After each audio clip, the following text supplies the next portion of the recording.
For those of you who are on the webinar, there's going to be a little lag time because we're broadcasting this Facebook Live. So we want to wait for the Facebook function to kick in, but we'll start here in just a very short time. Thank you all for joining us.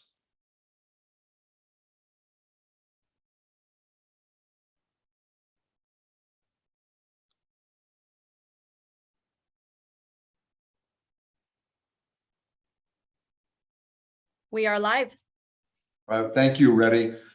Thank you all very, very much for joining us. This is another virtual town hall meeting. This one brought to you by me from Washington, D.C. with a great guest, Senator Alex Padilla, our California U.S. Senator is joining us. Before we get started, I just want to remind everyone, if you have a question to ask, and you're on the Zoom, if you're on the webinar, you can go to the Q&A function on the bottom of your screen, and you can type in the question. If you're on Facebook and you're watching, you can I guess text that in. Is that how that works? Text that in, and we'll try and get to that. If you see a question that someone else has typed in, and you'd like to hear the answer to that, if you like that question on the Q&A bar, then that will prioritize it, and it'll move it up in the queue. And then Reddy, who is moderating this, will be able to know that that is an important question, and we'll get it asked. So I'll just make a couple brief comments. Again, thank you all very, very much for joining us. I'd be remiss if I didn't point out that we've had a pretty productive and important congressional session, probably the most important in quite some time. We were able to pass the American Rescue Plan, put shots in people's arms. We reopened the school, jump-started the economy, kept businesses open. With the Infrastructure and Investment and Jobs Act, we're able to designate $1.2 trillion to be invested in infrastructure projects, and some of them are just good old-fashioned infrastructure, roads, bridges, and highways, but also airports, ports, the expansion of broadband. California will get at least $100 million to expand broadband. We were able to do some fire work and some electrical grid work to make sure we could avoid power shutdowns. We even got some money in there to pay federal firefighters a decent salary so we could keep them on the job. We passed the Bipartisan Safer Communities Act, which was the most significant gun violence prevention legislation that has passed in many decades in Congress, which will keep our communities and our schools safer. And we passed the CHIPS Act, which will bring back to the United States the manufacturing of computer chips. One of the problems that we had in regard to our supply chain was we couldn't get computer chips because most of them are made abroad. And that puts us in a bad spot. And that bill is already paying off. As a matter of fact, Intel Corporation just signed on the dotted line to invest $20 billion in Ohio to build a chip manufacturing facility. Micron is going into Idaho with a $15 billion investment. And they say that over the next 10 years, they will invest over $40 billion in their chip manufacturing. And Wolfspeed is in North Carolina with a $5 billion investment. So that's already starting to pay off. And if we build our computer chips here, manufacture them here, that will put us in much better footing in regard to our manufacturing needs. And now we just passed the Inflation Reduction Act, which is going to be hugely important in regard to cutting drug prices. Anyone who buys drugs is going to see a drop in the price. It's going to transition us to clean energy. I'm particularly pleased with that because the tax provisions in moving us towards renewable energy. That was my legislation, so I'm excited that that was passed. And these are all good things. We've got a lot more work to do, and we're excited to hear from all of you as to what your concerns are. We'll try and answer any questions you have, and we'll listen with interest to everything you have to say. And as I mentioned, we've got a very special guest, Senator Alex Padilla. Senator, thank you for joining us. Senator Padilla has got quite a resume. He's the son of immigrants. He's the first Latino to represent the state of California in the United States Senate. He served on the Los Angeles City Council, in the California State Senate, and he was our Secretary of State in California. He has an engineering degree, so he's a smart guy, able to figure everything out. And he's just been a wonderful partner since he's come to the U.S. Senate. And Senator, I'm not only glad that you're with us today, I'm glad that you're in the Senate, and I really appreciate being able to work with you. And I'd like to turn it over to you to make any comments you'd like to make before we start taking questions. Sure. Well, Congressman, thank you so much for the invitation to be with you and to chat with our mutual constituents. You're the residents of your congressional district, and it's my honor to represent the whole state of California in the Senate. I'm told the primary topic of this evening's discussion is the Inflation Reduction Act. But before we jump into that, I just want to let everybody know how great it is for me to be able to work with you. You know, we've known each other for more than a few years now, since before my appointment to the Senate. Back to my Secretary of State days, when I came through your district a few times to promote voter registration, visiting high schools, civic engagement amongst youth, and otherwise. But going back to my time in the State Senate, when we dealt with invasive pest issues and water issues, transportation issues, et cetera. So it's a great relationship that we're building on as now we're colleagues in Congress.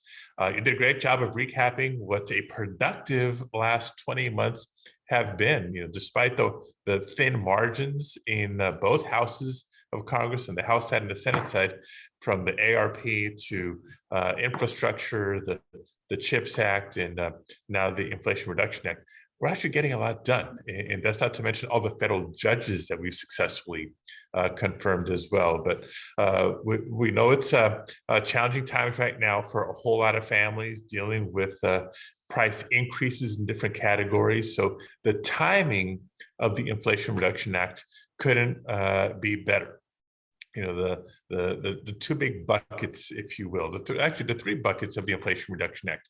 One, how we bring down the cost of healthcare, from prescription drugs to ACA subsidies, et cetera, to the investments that we're making in climate.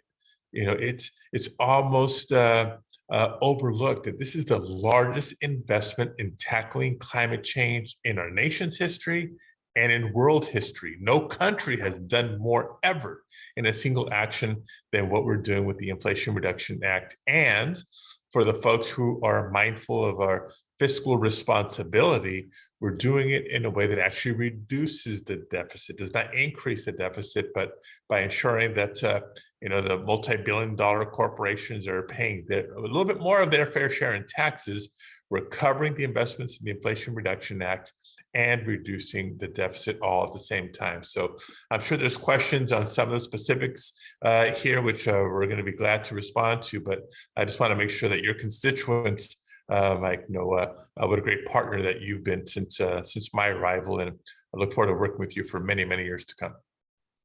Well, thank you so much. And I should have mentioned it when I introduced you, but you have been, not only were you in visiting my district when you're Secretary of State, but since you've been a U.S. Senator, you've been out to my district specific for 2 or 3 different times. Yep. And it's great that you're coming out and meeting folks and understanding the different districts across the state.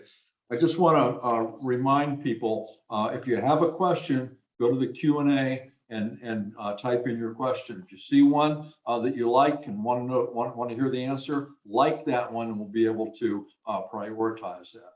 So thank you, Senator. And with that, ready? you're on. Let's get some questions. All right. First question. How does the Inflation Reduction Act help families save money? You're here for a half an hour, Senator. So Yes, sir. So I'll take the first. I'm going to stick. I should tell people you're here for a half an hour. I'm here for the whole hour. So I want to defer to you on anything you'd like to answer. If you don't want to answer it, I'm Sure. Shot. So I'll begin, and I'll begin on the healthcare side of the Inflation Reduction Act, because I think that's where people are going to feel the positive impact in your pocketbook right away. One of the key elements here is that we've extended the premium subsidies for anybody who has healthcare through the Affordable Care Act. Also known as Obamacare, then those premium subsidies, which make those plans so affordable, are extended for another 3 years. We were on the verge of seeing those premiums go up significantly. That's been deferred now. And so that's a huge immediate help. For the millions and millions of Californians who are Medicare beneficiaries, we are capping out-of-pocket costs of prescription drugs to $2,000 a year. So that's a huge help for folks who are, have chronic conditions or have the need for monthly prescriptions. You know how expensive that can get. And so capping those costs is a huge, huge win. We're also, and this is maybe a little more midterm than short term, but giving Medicare the authority to negotiate for better prescription drug prices in a way that they've never had before. So leveraging the power of the federal government to keep prescription drug costs much, much more reasonable. That's something, a tool that we haven't had before that we're going to see very, very soon. On the climate side of this, all the incentives for not just buying electric vehicles, for example, but used electric vehicles now, that's a new territory for us. The more we invest in climate and shift towards alternative energy, the less vulnerable we're going to be to spikes in fossil fuel costs, because we know the gas prices, although they're coming back down now, we know they spiked earlier this year. And so we want to protect ourselves from that by investing in a greener future and a greener economy. I'll just add to that, the cap on insulin pricing, $35, is certainly something that's going to help a lot of folks. And then on the green side, the tax incentives for individuals to move towards renewable energy, most of it's been focused on the electric vehicles. And as you point out, for the first time ever, you can now get a credit for purchasing a used electric vehicle. But there's also tax incentives for purchasing appliances, washers, dryers, ranges, stove tops, all of that. And the benefit that individuals get for that not only will help them move to renewables, but if you need a new washer and dryer, and it'll save you some money and put some money in your pocket. I've got a great storefront in Santa Rosa that is run by Sonoma Clean Energy, and they have just about everything in that store that you can buy: energy efficient toasters, stove tops, washers, dryers, hot water heaters. And you can go in and you can look at it. They'll explain it to you, educate you on it, and then you can figure out how to buy that and put it in your home.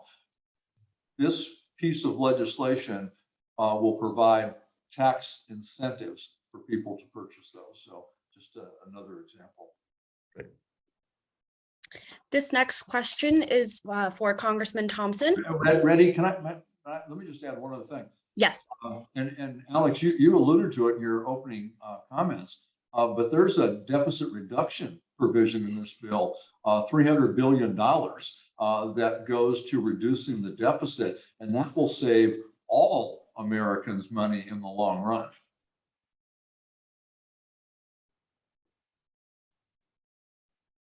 Okay, next question. It was 117 degrees in Santa Rosa last week. What is being done to address this extreme weather? I want to plan it for my children, and at this rate, I am worried that it won't be. Well, there's no question that we're in a climate crisis right now.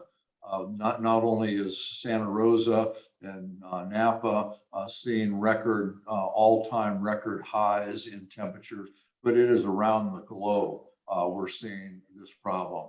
And at the same time, we've got major flooding going on. There's 5 states, southern states, were flooded over the course of the last few weeks. We've got major climate crisis that we have to deal with. And that is in large part why I wrote the Green Act, the tax provisions that are in the Inflation Reduction Bill to move us towards renewable energy. I'm saddened, but I'm not shy about saying that we're way too late on all this. These are things that should have been done a long time ago, but the political process in which we work is slow, and it's taken us a long time to get this far. And as the senator pointed out, this piece of legislation is the most significant climate legislation to ever pass, not only in the US Congress, but anywhere in the world. We're making steps. I don't believe they're big enough steps, but we're moving in the right direction. Yep. Senator, you want to add anything to that? Sure, absolutely. This is another area where we can think both short-term and long-term. Long-term, the investments in shifting to renewable energy sources, and frankly, the investments in the Inflation Reduction Act, together with a lot of the climate elements of the infrastructure package that we passed last year, will help try to address the long-term trajectory of our changing climate. But there's some short-term impacts that we have to address now. So things like the $5 billion in the Inflation Reduction Act that will help us better manage forests and other public lands to prevent or mitigate the impact of wildfires, because that impacts us all and we all end up paying for it.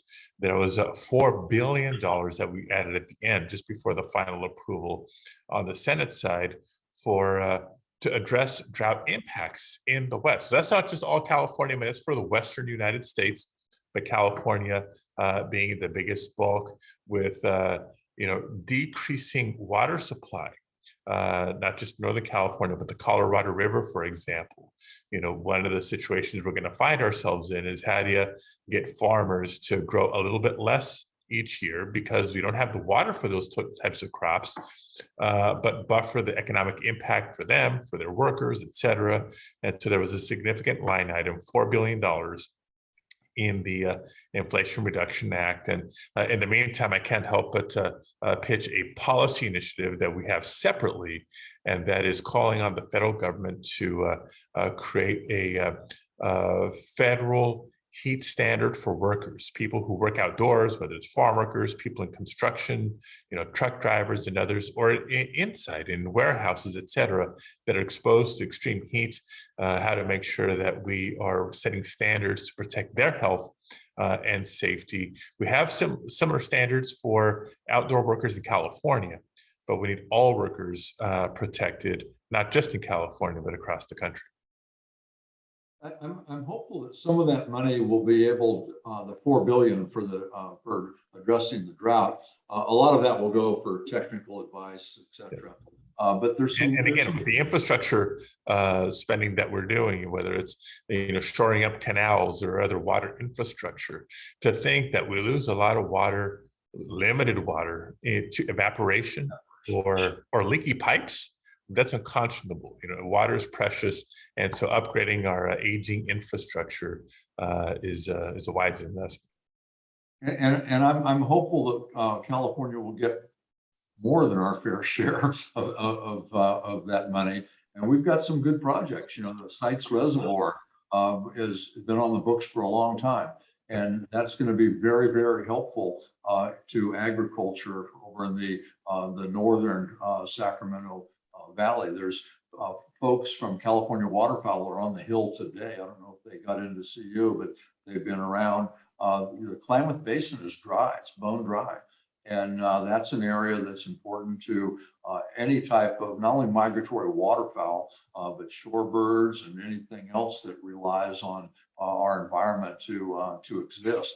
And there's some opportunities to help them with some water projects to make sure that these refuges that are critical to our wildlife are able to be sustained. Good. Okay, next question. What can we be done both through the state and federal government to provide additional support to combat wildfires? I'll take a shot.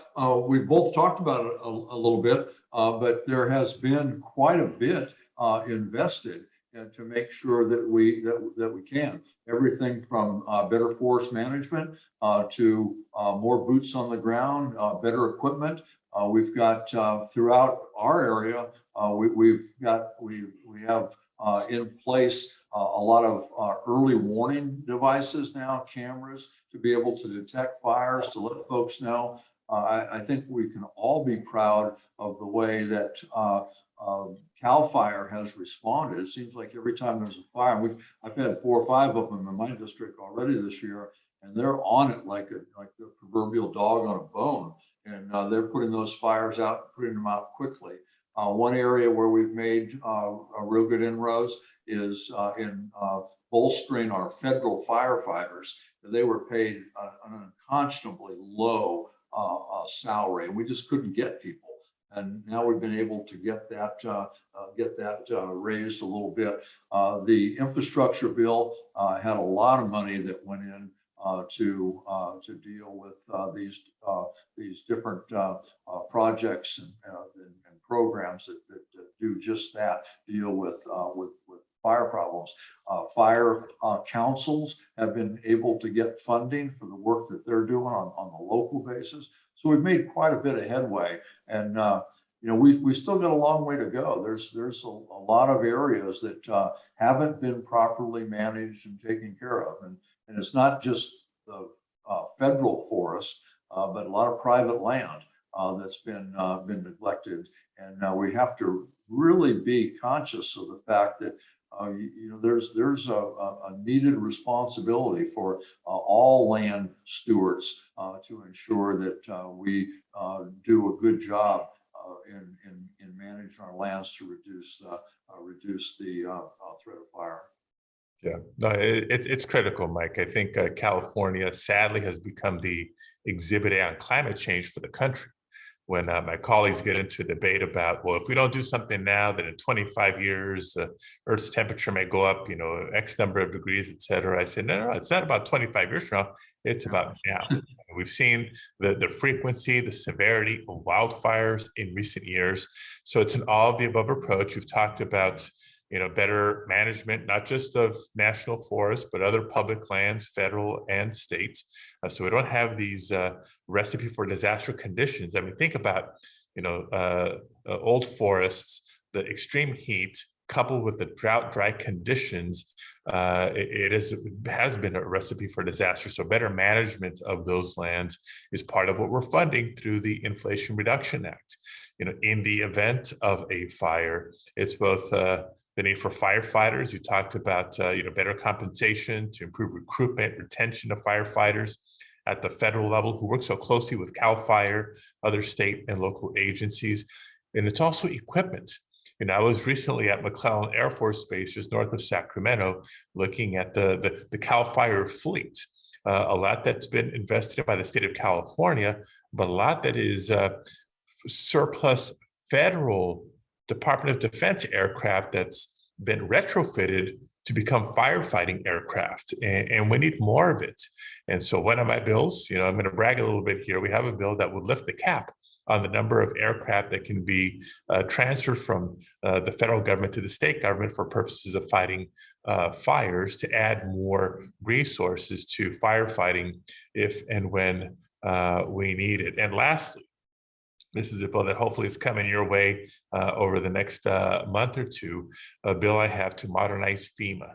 Anybody who watches the news knows that FEMA has gotten pretty good at both preparing for and responding to the floods in the Southeast that you mentioned, or hurricanes, tornadoes, other parts of the country, even earthquakes, although it's been a while in California.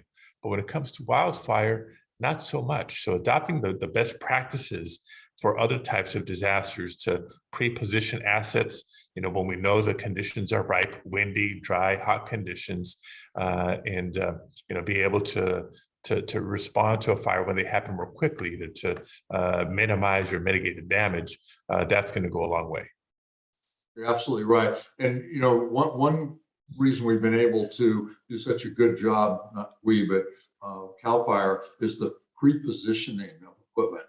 They've really thought it out, and they've got the equipment and the human resources ready to go. And they've done just an outstanding job, as well as our local firefighters. And your constituents deserve to know the idea behind this Fire Act I just described came from the roundtable we did in Santa Rosa last year. When we were first beginning to come out of COVID, between waves, came out, had a roundtable with leaders in Santa Rosa, including you and your team, to just draw on the experience from the fire from a few years ago, not just the fire itself, but the recovery efforts. And when we heard a whole lot about FEMA, we came back and started talking to the agency, and legislation is moving. So thank you for being a partner in that. Yeah, and we have that bill in the House, as you know. I think Zoe Lofgren is the lead author on that. I'm a co-author of that bill. And you're absolutely right. That was a great roundtable. We put a good community meeting together, and Sonoma County was. I invited people from you have invited people from my district. So we had Lake County people there, Napa County people, Sonoma County. It was a real good meeting, and you're right. There was some great suggestions. One more question before the senator leaves. What steps can Congress take to protect a women's right to make decisions regarding their reproductive health? No, I appreciate the question, Mike. If you don't mind me going first.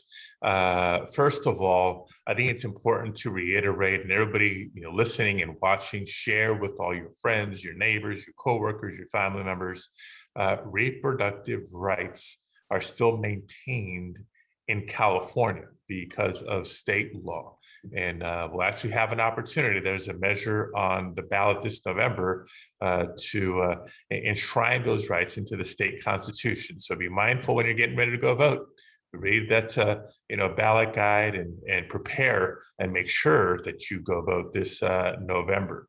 At the federal level, I'm a co-sponsor of the legislation to codify the rights that were protected for nearly 50 years under Roe v. Wade into federal law. That's the ultimate safeguard given the Supreme Court's recent actions.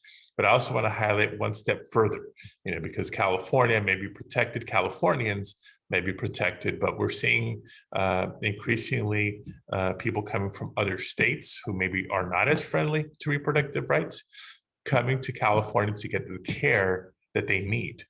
And there's been threats by governors and legislatures and attorney generals in those other states trying to not just prosecute those individuals traveling for care, but the providers in California that are administering that care. And so we have federal legislation to protect healthcare providers from those types of threats. So we are on this. It's yet another example that elections have consequences. Every vote matters. It's not just who your representatives are, but at the federal level, between who's the president, who's in the majority in the Senate, that'll determine which nominees to the Supreme Court are made in the future and confirmed or not in the future. So let's all keep that in mind, this and every election. Well, before you leave, I want to just tag on to your answer to that question. And you pointed out that Californians are protected, and we need to make sure that, as you stated, that we enforce that on the November ballot. But we're protected to an extent. There are members right now in both houses of the Congress that want to criminalize women's reproductive health rights. There was a bill just introduced by Lindsey Graham in the Right. Senate that would criminalize abortion. And there's a companion bill in the House. So I know a lot of people will react by saying, well, it will never happen. But remember, that's what they said about Roe v. Wade. When some of us warned that there was an attempt to overturn 50 years of the of precedent, and they said that will never happen. Well, it did happen. And contraceptive rights are on the chopping block as well. That was pointed out by Justice Thomas in Dodd. So we need to be we need to make sure that women's rights are being challenged right now. Yeah, and I appreciate that, Mike. If I can just add two last things before I excuse myself to, believe it or not, yet another meeting. It's late in Washington, but we're still working. The threat is real. It is not hypothetical. You know, when the Dobbs decision came out, our Republican colleagues, tried to sugarcoat it by saying, well, we're just leaving it to the states. Not true. There was chatter about, including from Mitch McConnell, I serve in the Senate, saying if Republicans retake the majority, they will advance a national abortion ban. Well, they didn't wait till the November elections. Lindsey Graham just introduced it. So we know what the stakes are if you care about choice and reproductive rights and privacy. The reason I mentioned privacy is the other point, and you just alluded to it.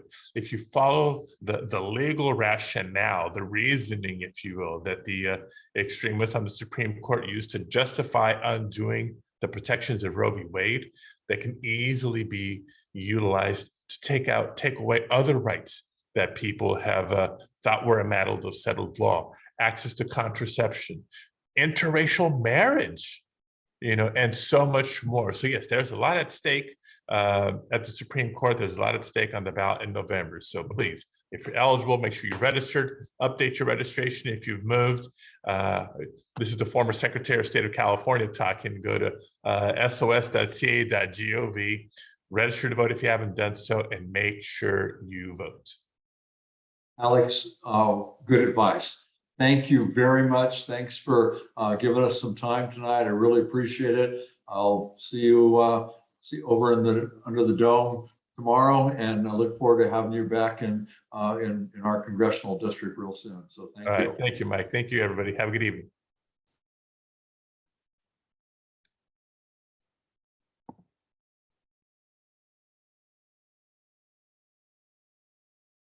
Okay, next question. What are your plans for your bill on the PG&E Fire Victims Trust Settlement Fund? Do you anticipate this bill can be passed by the end of the year? Great question. And for those who don't know what the question is in reference to, there was a PG&E trust fund set up for victims of the wildfire. And they've paid out some of the money that was set aside in the trust. There's some that's waiting to be paid out. The question is, and what the bill addresses, is whether or not individuals who get a payout from PG&E will have to be taxed on that payout. And there's actually a secondary question, and that is lawyers who are administering this fund. They're getting paid for that, and will the victims of the fire have to pay tax on that portion of the fund as well? I believe that they should not have to pay taxes on this. This fund was set up to keep these people whole. They lost their homes. Some lost loved ones. They lost personal belongings, and we should do everything we can to make them as whole as we possibly can.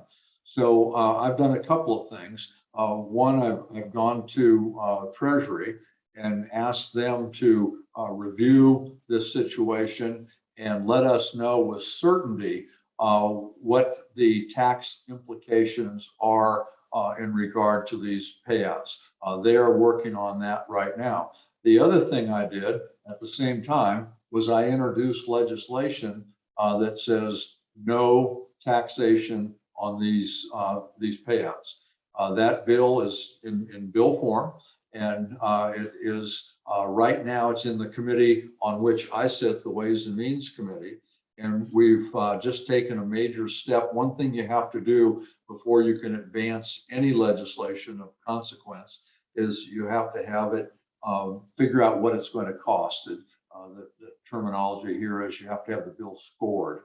And the committee has just taken the action to require a score be developed for this bill, so we know what the cost will be. And it is my intention of making sure that once we get that score, we get this bill in whatever bill is going out of the station between now and when this Congress ends.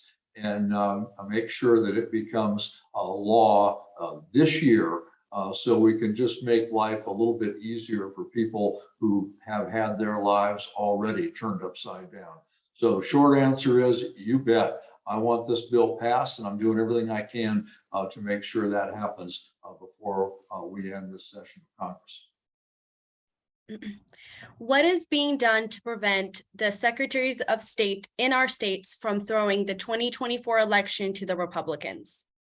Well, I think that's something that everybody should be concerned about. As you know, there are a number of people running for Secretary of State in different states that are what are known as election deniers. People who believe that the last presidential election was stolen. And as everybody knows, there's no proof, there's no evidence whatsoever that suggests that that's anywhere close to reality. And there was, and the reason people should be concerned is there was a real effort in the last presidential election to steal the election from the American people. Fortunately, it didn't happen. It was stopped.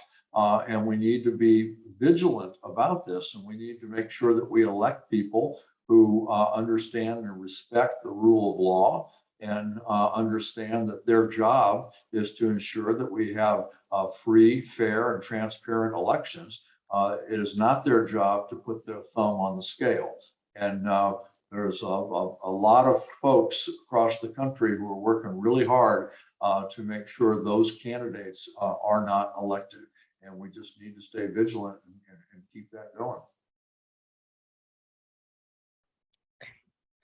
Can you address the deal made with Senator Manchin to pass the Inflation Reduction Act? It is very concerning in terms of climate change.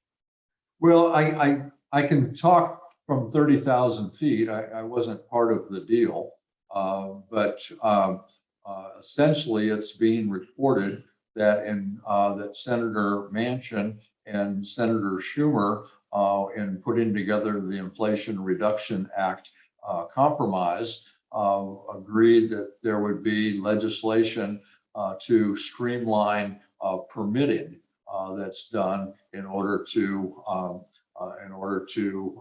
get projects completed. There's nothing on paper. There's no bill or anything.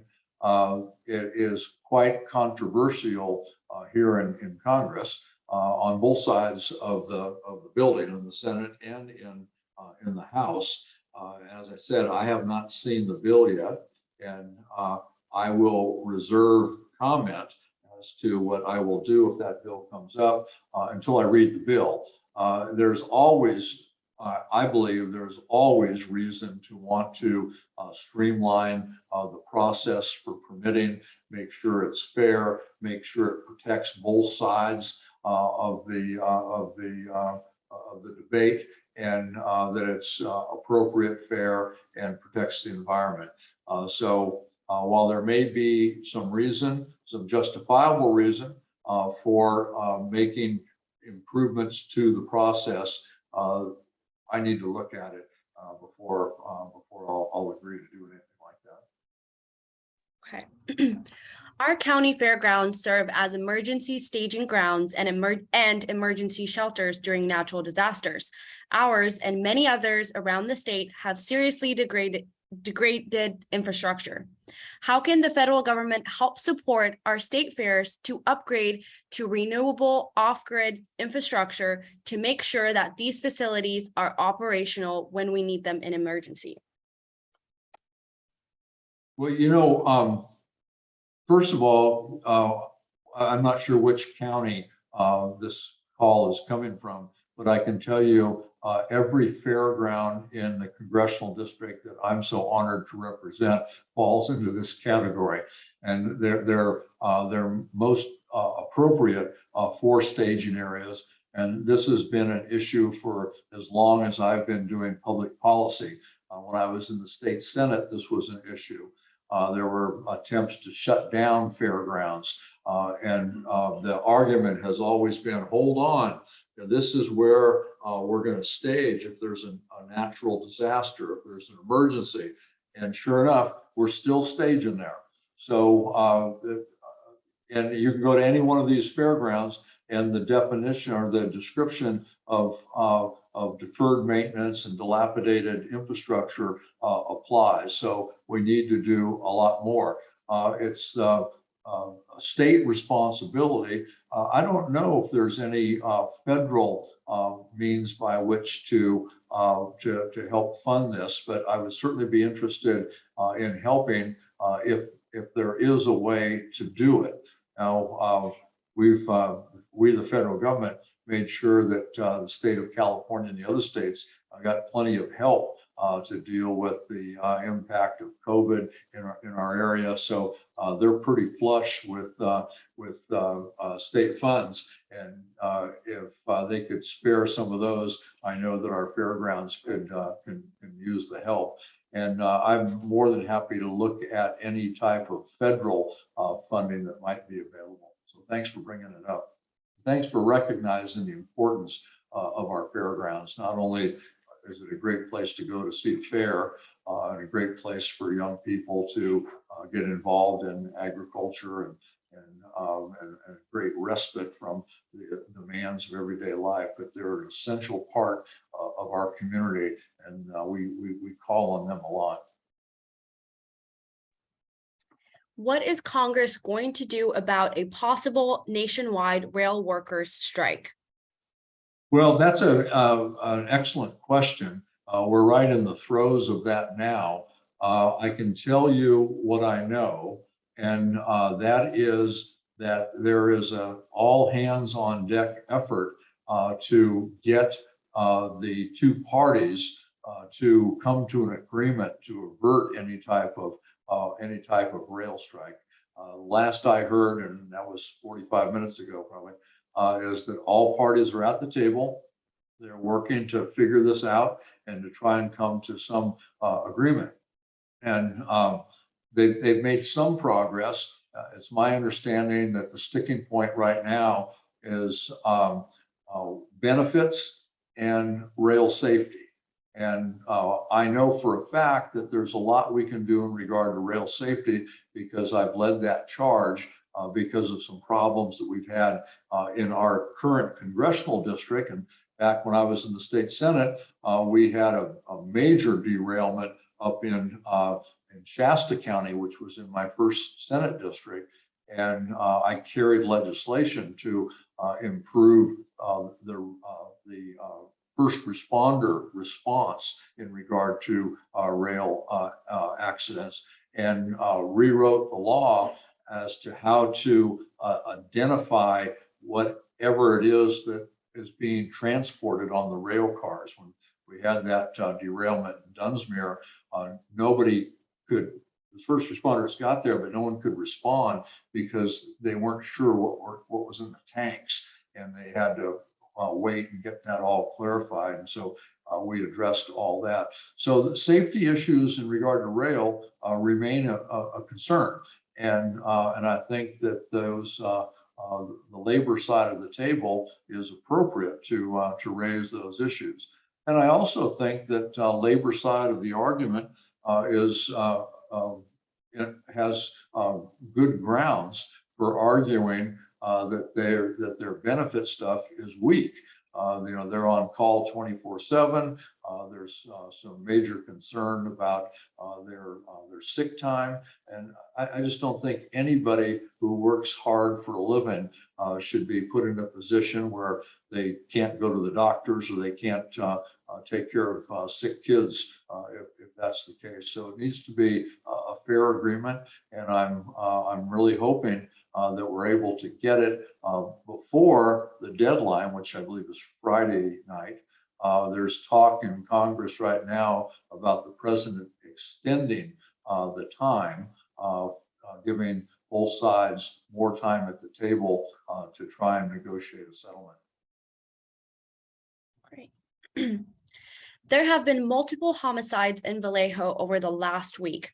I want to feel safe where I live. What is being done to address gun violence and reduce crime in our communities? Well, I believe everyone has a right to be safe where they live, where they recreate, where they work. It should be just an absolute guarantee that we do everything we can to make sure that our communities are safe. And as it pertains to gun violence, as the questioner asked, I've been doing a lot in that regard. I chair the task force on gun violence prevention. I had major legislation passed in the House this year that would expand background check requirements for anyone who buys a gun. I'm one who believes that if you purchase a firearm, you shouldn't be a threat to yourself or to others. And the only way that you can determine if that's the case is to have a background check. And in California, we have it, and there's still problems, so it's not 100%. But in many states, there are many places where you don't have to go through a background check. So I would like to see that bill passed. It has overwhelming support.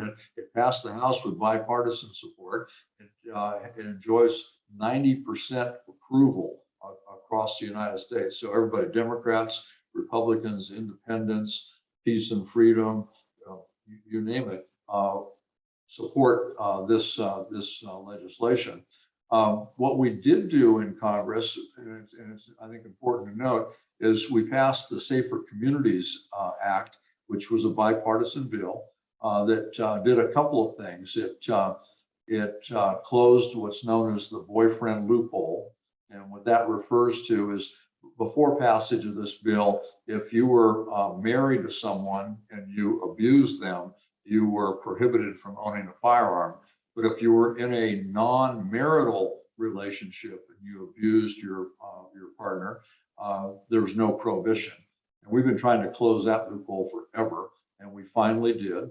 The bill also provides for stricter background checks for anyone under 21 buying a firearm. That's been a problem in other states where this is people buy guns and they have turns out to have a juvenile record. So this provision will help deal with that. It also provides money for community violence intervention programs, which have shown to be very helpful in identifying folks who are at risk of becoming a problem and dealing with that. We put in place the ability to do what's known as red flag laws, where if a family member or someone, a friend, is acting peculiar and you're worried about them, you can call, and there's a process that law enforcement will go through to assess this individual. If it's found that they are a problem, they can remove their firearms from them until the problem is worked out. And that's something that we've been working on for a long time that finally came to fruition. And then there was also money to help schools deal with both mental health issues as well as school security. So I think a combination of all of those things will help a great deal. And I want to give a particular shout out to President Biden, because one thing that he did, and he did it through an executive order, is that he called out this issue of what's known as ghost guns. And ghost guns, that refers to most often kits that you can buy over the internet. And with little trouble, little effort, and not very many tools, you can, in minutes, you can assemble a fully functioning firearm. Now, if you buy one of these kits, there's no background check requirement, and they're not serialized. And I would submit to you that if you go out of your way to figure out how to buy a kit that you can turn into a gun without getting a background check, and when that gun's put together, there's no serial number on it, you're probably up to no good. And in our district, in two areas in particular, in Vallejo and in Santa Rosa, law enforcement has been taking an unbelievable amount of ghost guns off the street. So the president's executive order requires any of these kits that are purchased, there has to be a background check passed before someone can buy it. And the gun, once assembled, has to have a serial number on it. So that's an important step.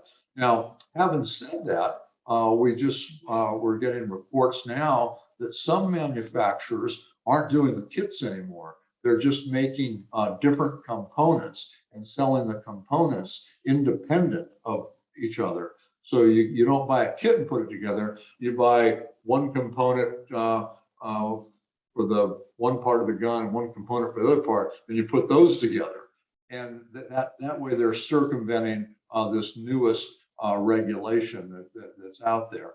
And I think that's probably a textbook perfect example of why you have to be vigilant and why you have to why you have to remember that you're never done. If you identify a problem, you figure out a regulation or a law to deal with it, just know that there's going to be either an unintended consequences, or there's going to be somebody within minutes that's going to try and figure out a way to get around that regulation or that law. So we've got to stay vigilant on this, because these ghost guns are a real problem. 30 people every day are killed by someone using a gun. And then if you add accidental deaths and suicides, the number jumps up to 100. And gun violence across the country costs us $285 billion, us taxpayers, $285 billion a year. It's a real issue, and we should be focused on making sure that we can reduce it in every way, shape, and form possible. And we can do it while protecting the Second Amendment. We're not trying to take away your right to own a firearm, but I just want to, as a gun owner myself, I just want to remind my fellow gun owners, with that right comes certain responsibilities. And so we should be doing all we can to keep our community safe. I am disgusted that former President Trump was so careless with our nation's classified documents. How can we ensure he is held accountable? Well, I served 8 years on the Intelligence Committee, and so I know how critically important it is to respect classified material. And I would spend hours every day for 8 years in a secured location in the Capitol, going over some of the most sensitive material that's out there. I wouldn't think for a moment, because somebody gave me a piece of paper and with classified information on it, that was mine to take out of that SCIF. That's just not how it works. And the idea that the former president took this material, I think, is troubling. The fact that the FBI, I think they located, I think it was 40 or 42 files that were classified files that were empty. I think that's concerning. And the fact that the former president wouldn't work with archives and wouldn't work with the Intelligence Committee and wouldn't work with the authorities to return this information should trouble every American. So it's with the Department of Justice. It sounds to me like they're reviewing this and they're looking at every aspect of it. And I can tell you, again, having worked within this lane in the past, I would not want them breathing down my neck like this. So hopefully we'll get this all sorted out. And if anybody did anything that was illegal, I believe that they should be dealt with accordingly. What can we do to address the water shortage crisis? Well, we've got a real problem in California. We're in another year of drought. Some are suggesting that we probably have another year of drought ahead of us. I hope that that's not accurate. You heard Senator Padilla and I talk about that.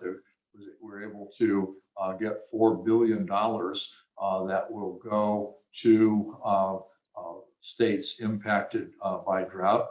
And I mentioned earlier that we have folks on the Hill right now who are working to try and figure out how to deal with specific problems in our water delivery system.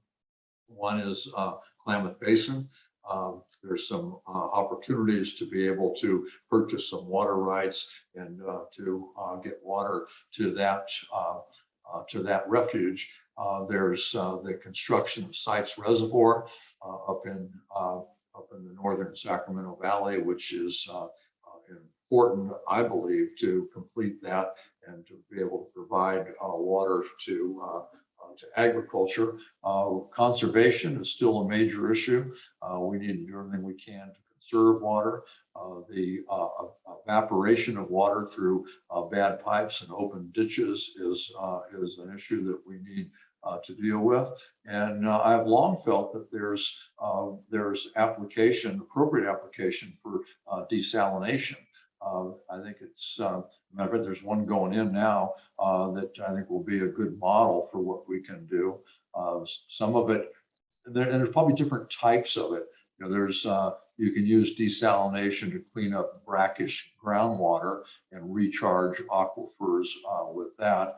There's also the desalination of salt water. All of that has to be looked at.